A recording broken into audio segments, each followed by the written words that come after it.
Sveiki visi iš Vyturiuko sandėlio.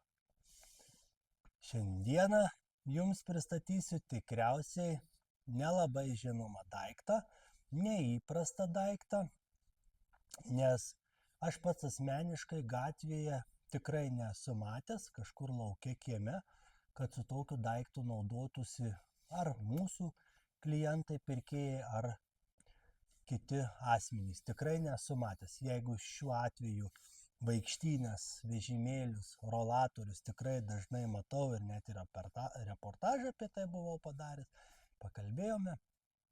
Tai šiandieną kalbu apie daiktą, kurio tikrai nesu matęs naudojant gyvai iš kitų asmenų.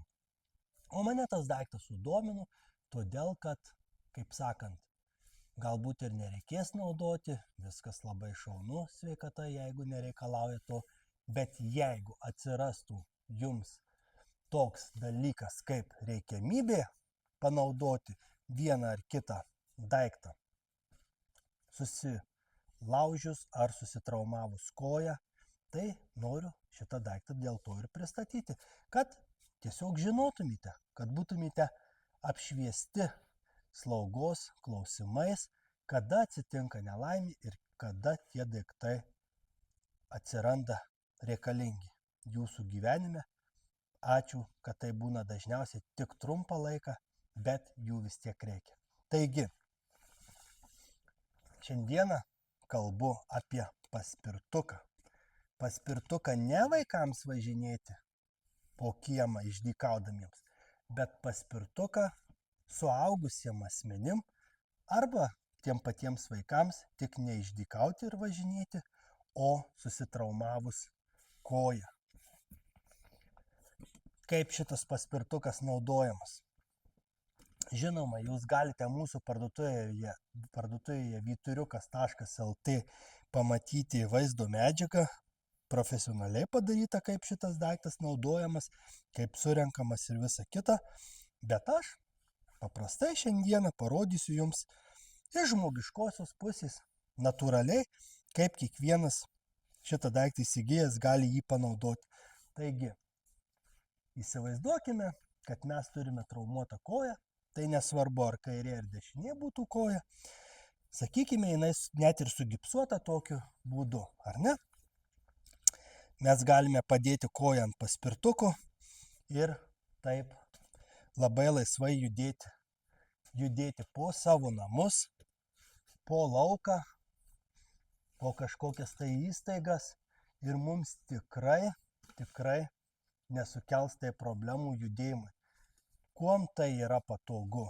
Tai nereikalauja fizinių jėgų, nes aš tiesiog įsikibęs labai lengvai rankenas ir su viena koja stumiuosi ir esu labai greitas, mobilus ir man tai nepareikalauja fizinių jėgų šitas paspirtuko naudojimas. Kas yra labai svarbu tikriausiai, kad vairas sukinėjasi labai greitais, tai reikia tiesiog priprasti prie vairo, reikia priprasti prie staigių kampų sukimusi, kad koja neužkliūtų, kada sukasi. Ir pagyvenusiem asmenim, kurie yra silpnos sveikatos fizinis, ar tiesiog šiaip silpnai jaučiasi, gali būti, kad šitas vairas, kuris yra pakankamai siauras vairas. Turėjom su viena klientą, Laimutė linkėjimų apžvalgą šito paspirtukų gyvai, apžiūrėjo Laimutė.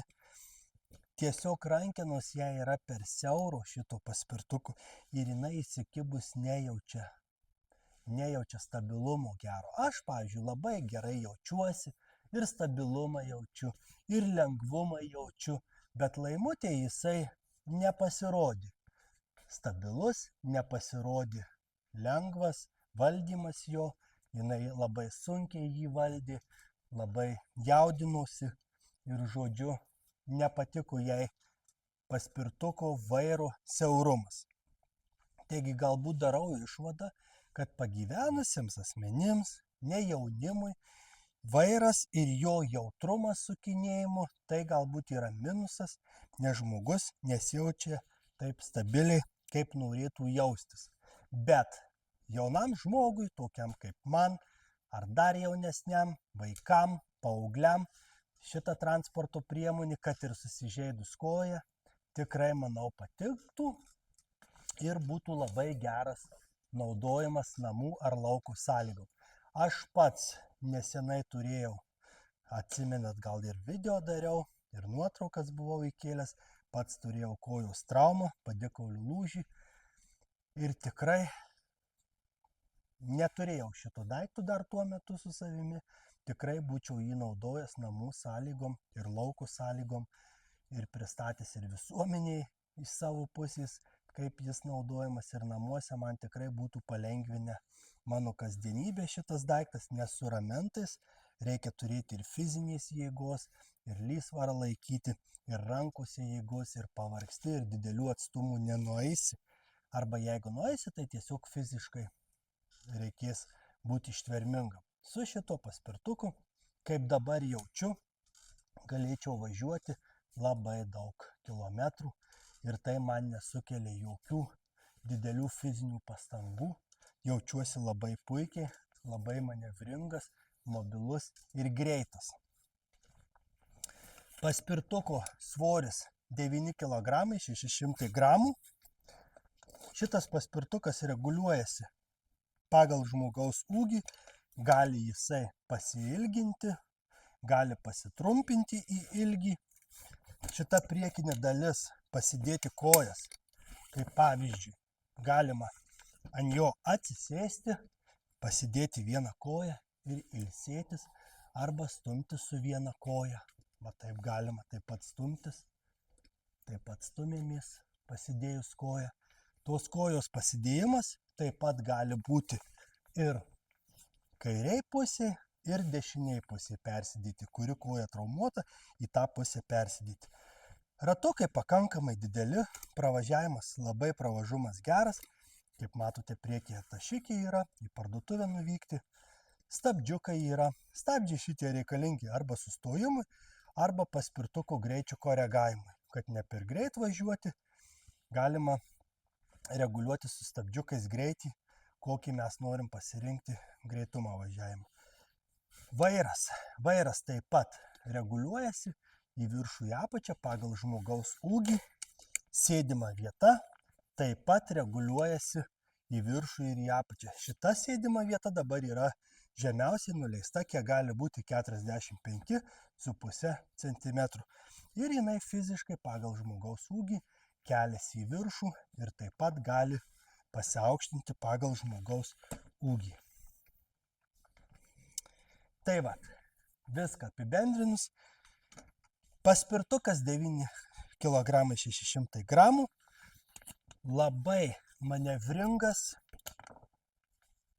kuom jis dar labai patrauklus, namų sąlygom turint siaurus kambarius, siaurus praėjimus namuose, tai jis tikrai yra siauras, tikrai nėra platus ir praktiškai aš manau didžioji daly siaurų namų jūs su juo visur pravažiuosite.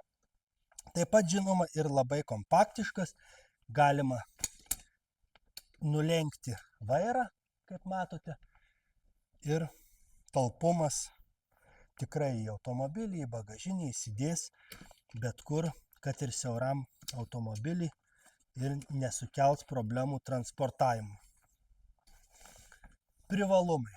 Siauras pravažiavimas kiekvienuose namuose, patogumas, nes nereikalauja fizinių galimybių turėti fizinę jėgą naudoti jį, tiesiog reikia priprasti jį vairuoti, jo vairo sukinėjimą, jo kampus, manevringumą, prie to reikia jau priprasti ir viskas. Labai greitas, galiu labai greitai važiuoti, galiu lėtai važiuoti su stabdžiukų reguliavimu, pravažiuoju pro visur, nenaudoju fizinės jėgos.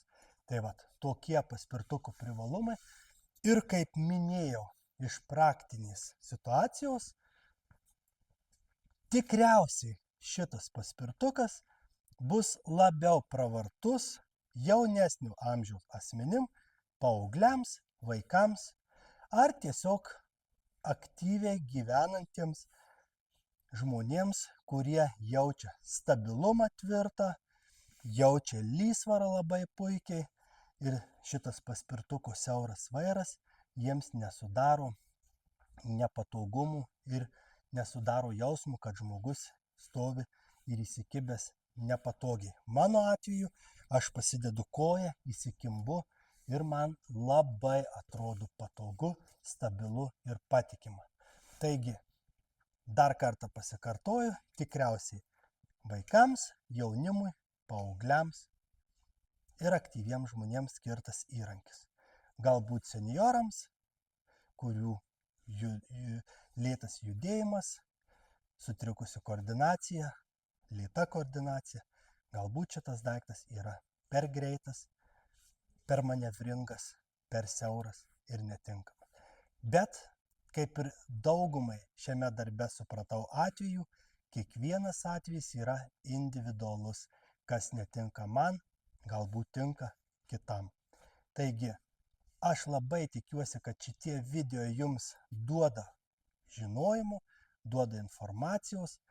Kai kurie galbūt net ir susipažįstate su tokiais daiktais, kurių nesate matę iki šiol slaugos srityje. Džiaugiuosi, kad galiu tą daryti, džiaugiuosi, kad galiu skleisti tą informaciją.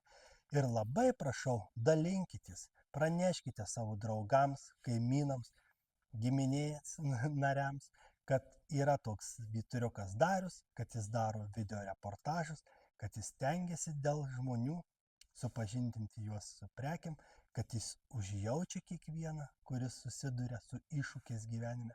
Bet gyvenimas yra toks ir mes jį turim gyventi. Sėkmės visiems, ačiū ir iki sekančių.